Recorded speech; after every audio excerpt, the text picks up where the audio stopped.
today. My name is YUKI TADA. I'm a recent graduate from the nurse school, and also I'm doing I moved to in France doing some the research at the USSS. And this is my first type of research after my dissertations, and which all I did was SFC modeling. So I now use some empirical like time series analysis. So being generous, because it's my first time series work. And also this is a work in progress.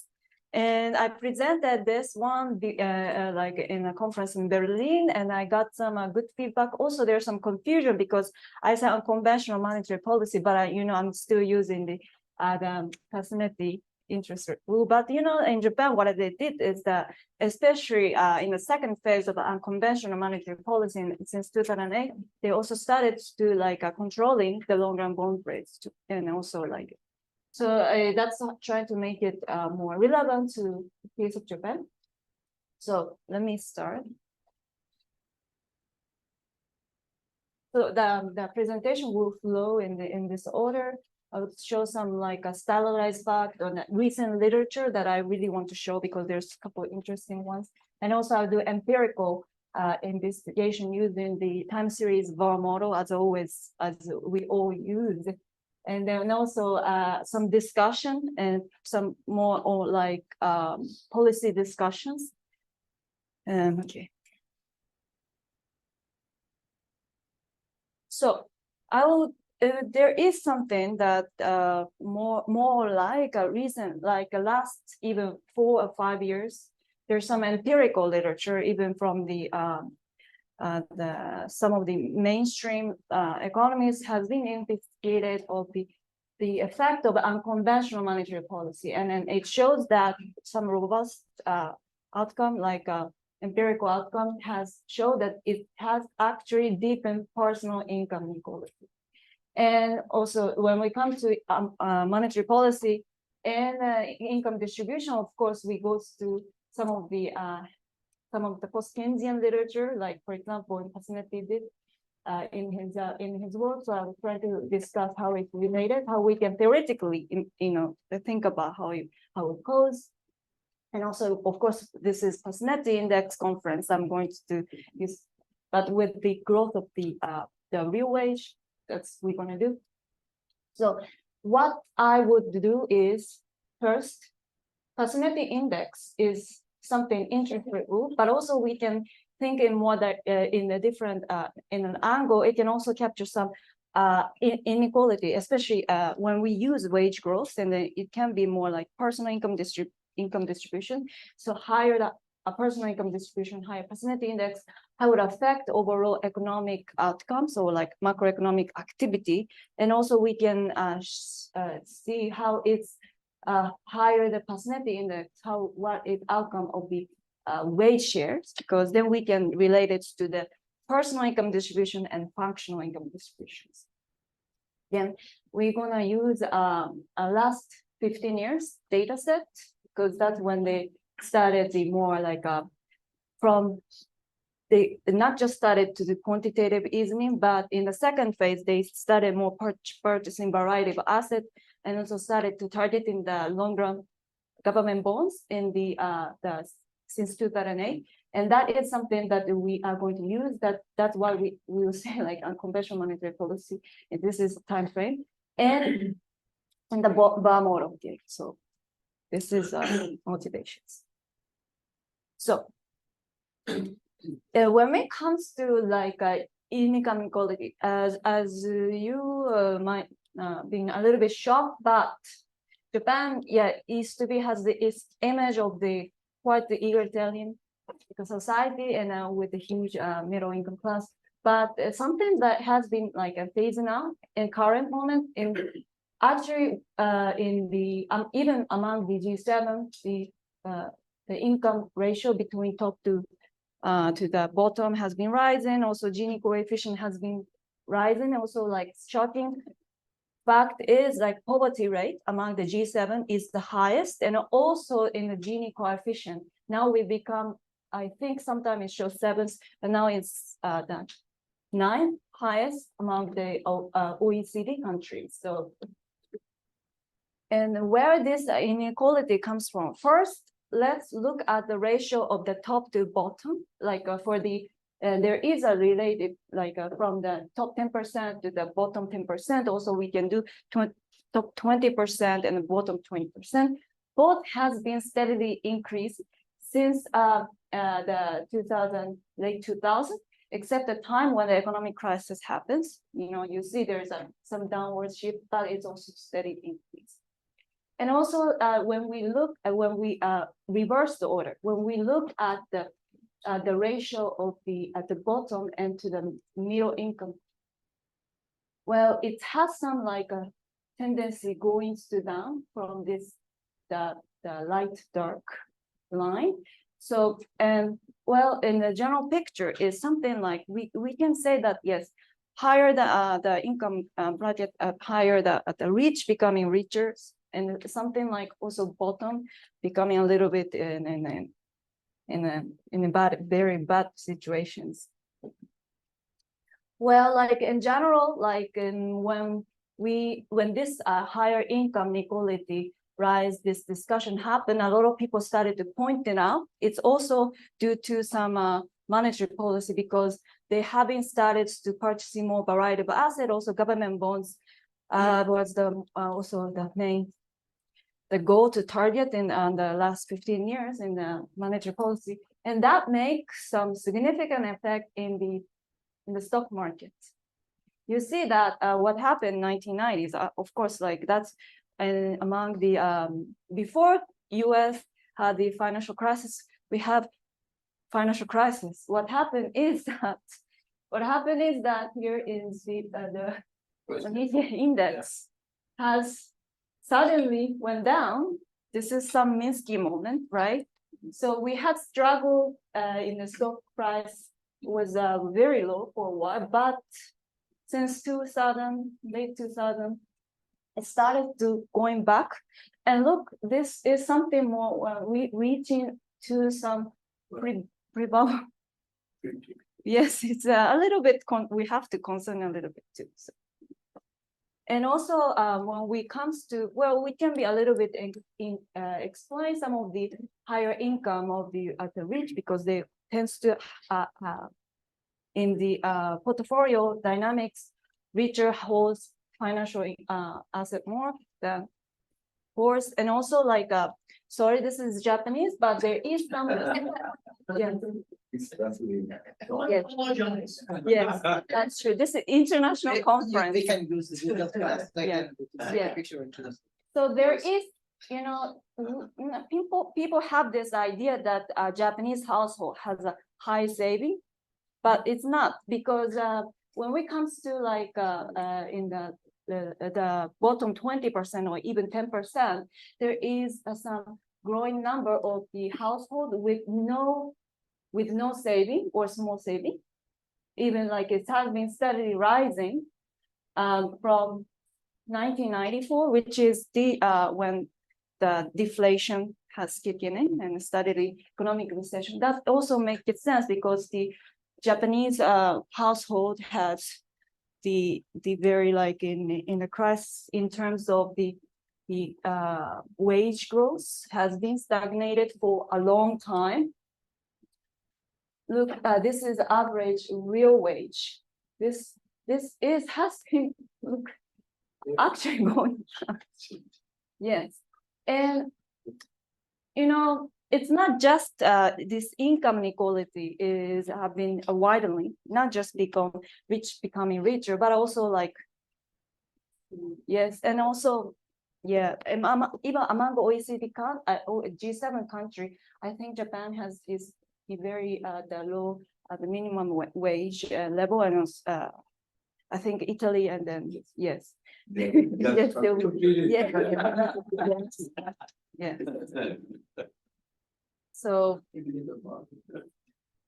and yes, and now we look into, because of this monetary policy and conference and the income equality conference. So there is a very good literature, like survey literature that been produced recently by Kappes.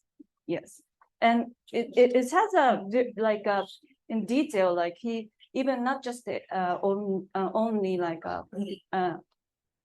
mainstream literature, but also he compared with the heterodox literature, show the effect of the both conventional and unconventional and some quantitative effect, how it affects income inequality or personal income inequality and functional.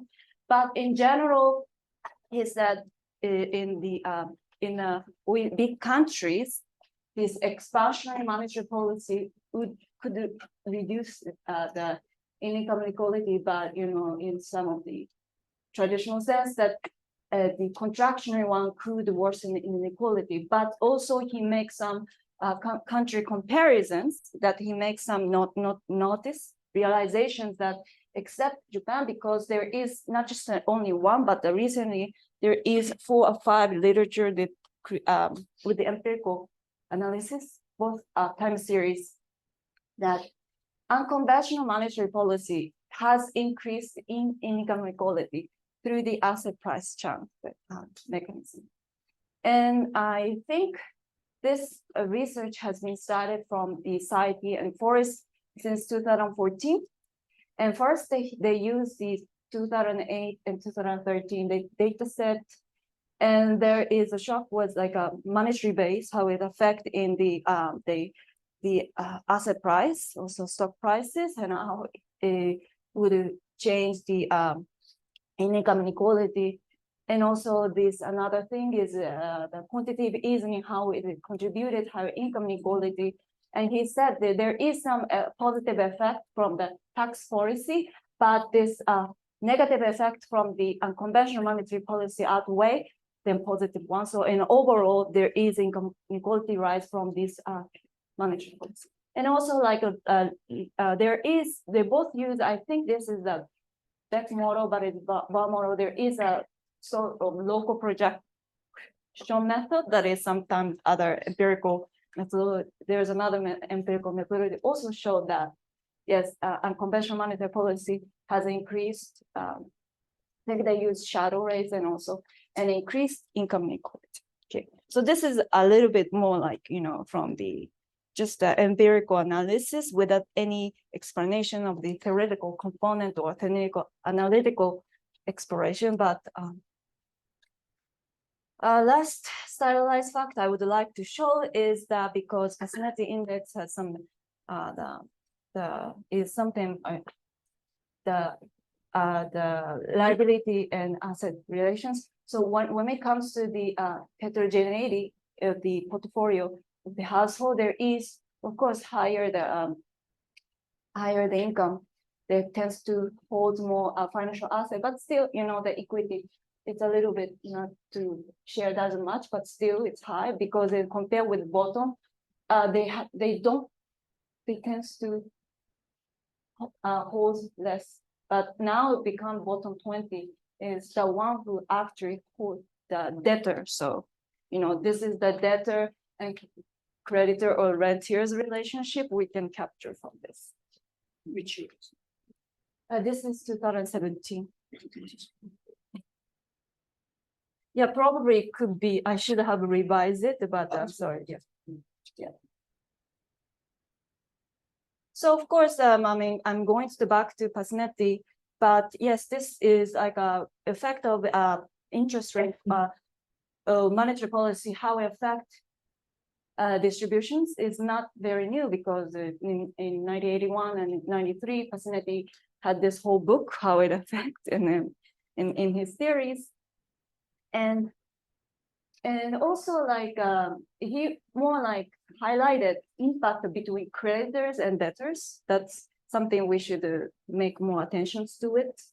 And also Pasinetti fair interest goods is being revisited by various recent post-Keynesian scholars.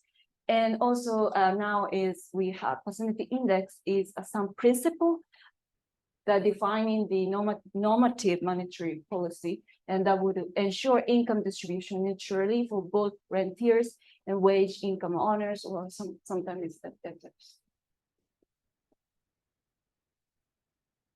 So this is just, I don't think we need to go through because yesterday we traced how the Pasinetti is derived, but something that I think it's interesting that when he would say that because the price itself is growth negative to the productivity of labor in each sectors, and that is now he called is negative productivity growth is the own rate of interest rate roots, something like when we think about when in the time equals 0, when I borrow, I'm debtor, I borrow one commodity of goods which only which requires 10 hours of work, but when I repay in the next time phrase, it would requires me less labor hours. So it's then the lender can charge against this. So that makes this to the interest rates to the fair. So that is fair interest rates. Rate is that maintain an order through time, purchasing power relations in terms of labor. So I would go very quickly, but how he did is something like change the numerator. But he found that when we set the interest rate is real interest rate equals to real wage growth, and that is a fair interest rate. And so it's this that's what I found. I literally going to Pasinetti's book. It was very fun for me. Okay. So now I think it's more again repetitive and a consensus. There is a huge debate between which variable to use, productivity growth or a wage growth. But I think one thing is like, I don't know. It's also like Pasinetti's was more like a theoretical, conceptual variable when it comes to talk about the productivity growth, because when he measured the wage growth, he used the dynamic standard commodity. How, right? So it's but how we met what is the dynamic standard commodity, right? And also he would say in the book, right. Also, and also in the book, he has actually like highlighted that the wage growth has to be the one. So, and we are going to stick with the wage growth here. Okay. And when we use the wage growth, and there is a interesting come up. I think this is my personal interpretation. And also I worked with one of the Pasinetti's students who is in Tohoku University. But we discussed a little bit about, but this is like something Pasinetti index can be thinking this way, the disparity, income disparity between the rentiers and then also workers. When workers, repay the debt, how much they've been exploited in the debt repayment and relations, and how much go, not just fairness, but also how is income is moving, not just fair or not, right? Because it's the dynamic. It's something what the Pasinetti wanted to show in his theory. So, and yes, one thing we can say, like when Pasinetti index is positive, income flows is moving towards towards the rentiers, and when as the workers pay the debt, right? If it's negative, it's moving towards workers. So, and Pasinetti index, yes, it's not like we can capture like quantitatively, like how much it's income moving, right? But it's also like because it's the index, something we can, if yes or no, if it's moving or no, right? It's positive and negative. And also, so we're gonna use this Pasinetti index, and then what are we gonna use? I think we decided to stay in a consensus with everyone use a long-term bonds rates, because consumer that comes with the I think the interest rates maybe have some speculations, and also tends to high. And also I think one of the the comment I think from the Mark and also Mario was more like when government bonds, when used, we can stay with some more traditional, like a Keynesian sense of the like meaning rentier. So we're gonna use. Okay, so again, the data set we've investigate time frame is 2008, which is the second phase of the unconventional monetary policy when they started to do quantitative and qualitative easing. And when we want to see is that when Pasinetti index rises, what happens? Same as Canada, same as USA, but capacity utilization tends to go down. And also one particular thing is like, although they, in unconventional monetary policy, the aim is to target the long-term interest rates to the zero, but actually it's a Pasinetti index itself is in positive range, except some of the COVID crisis, meaning income was more like in monetary policy itself was in favor to the rentiers itself. Some of the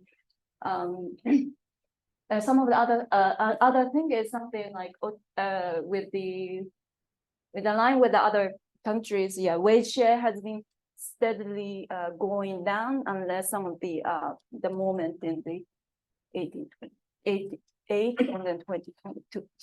So we just did the time series and we look at the data in the graph, but also we're going to test empirically using the bar model. So again, how income flow move towards rentier would affect in macroeconomic activity in Japan, and that's the how monetary policy, unconventional monetary policy, has affected in income inequality and how it affected in functional income inequality. This is something like the question we are looking at.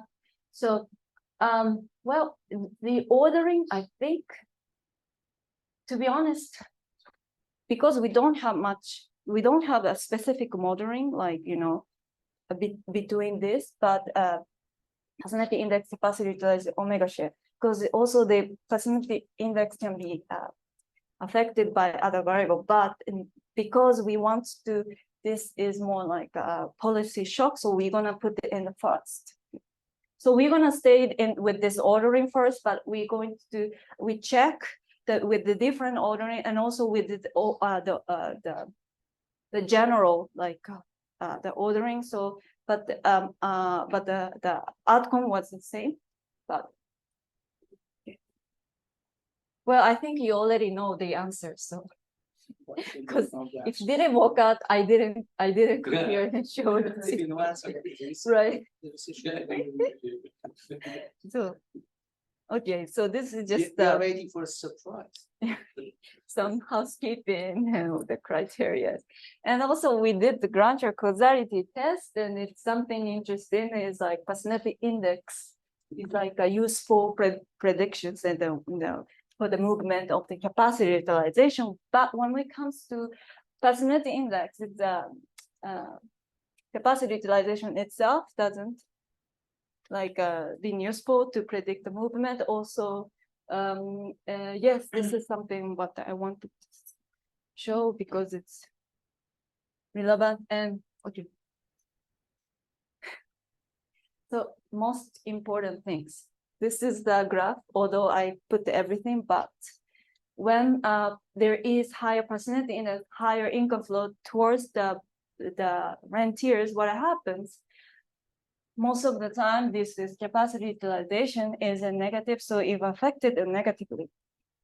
And also like what is the component?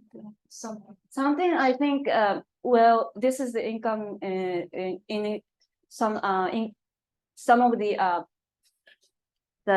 like a discussion we've done in post-Keynesian, something like a relationship between how capacity utilization would affect in the omega, which is wage share. Sorry, I forgot to mention omega is wage share. So it's like some higher the demand, and also creates higher trends in the wage share itself. And also, well, there is a moment that the omega higher the wage share would create some of the downward pressure on the capacity utilization. Some of the goodwill moment that we can feel, but it's also we cannot define directly without any formal theoretical model. But for general consensus, what are we going to show? So this is the cumulative impulse response function. So, and also we check the robots and different ordering, and also we showing the general ones. So let's do some of the summary from empirical results. So the higher the index, Pasinetti index, of course, it will create higher personal income. Higher the personal income distribution would lead to decrease in effective demand. Made it something more like the saving rates of the top rich is not like high, which is not also helping the economic growth, is to get higher if the income flow into them. And also when we look at some of the relationship in the wage share, and which is functional income distributions, and also personal income distribution, which is the Pasinetti index is the something we use to capture the relationship. Is so higher the personal income distribution would induce the lower the wage share functional income distribution, and through some of the through indirectly, because also affected through the lower capacity utilization. So this is something, yes, it's not just previous literature from the other mainstream empirical exercise. What they did is something how monetary policy, unconventional monetary policy would create higher income equality. But additional story, we put it here also, it very important to us, because higher the income equality, how affect the macroeconomic growth and the effective demand, and how it would affect the functional income distributions. And also something like the relationship, personal income distribution and functional income distribution is being directly affected, because through the Pasinetti index, higher the Pasinetti index would reduce capacity utilization, and also it would reduce the wage shares. And this is our model. Shows. Yes, this is yeah. I think I'm not gonna repeat this discussion or conclusion, but the main takeaway is something. Well, unconventional monetary policy was especially more escalated when global financial crisis happened, and also induced counter the deflations that we had over years. So it's also some of the main goal was to growth and stability itself. So, but for me, it's like what is the stability? But for me, what they're missing is like sustainability itself. Without any redistributions towards the bottom, I'm not sure if it's been more like well, there is short moment there may be sustainability, but also we need some long run sustainability itself in macroeconomic functioning. So, and also another thing is, well, with from the dynamic between capacity utilization and wage share and Pasinetti index, maybe we can also